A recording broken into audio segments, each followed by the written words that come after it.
ഏട്ടൊന്ന് വൈകിട്ട് വെച്ചിനേ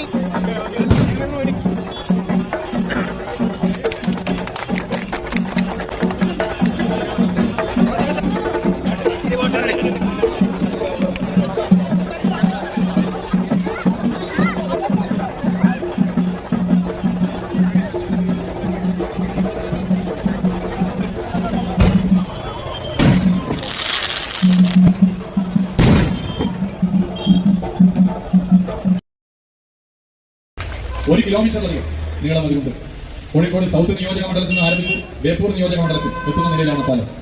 ദീർഘകാലത്തെ എല്ലാവരുടെയും ആഗ്രഹമാണ് കോഴിക്കോട് നഗരത്തിന്റെ മുഖച്ഛായ മാറ്റാൻ കോഴിക്കോട് കോർപ്പറേഷൻ എല്ലാ രാഷ്ട്രീയ പാർട്ടി എല്ലാവരുമായി ചേർന്നുകൊണ്ട് സർക്കാർ ഇനിയും എല്ലാവർക്കും കൈകൊടുത്തുകൊണ്ട് മുന്നോട്ട് കൊണ്ടുവരാം എന്ന് മാത്രം ചൂണ്ടിക്കാട്ടിക്കൊണ്ട് നിർത്തുകയാണ്. എല്ലാവർക്കും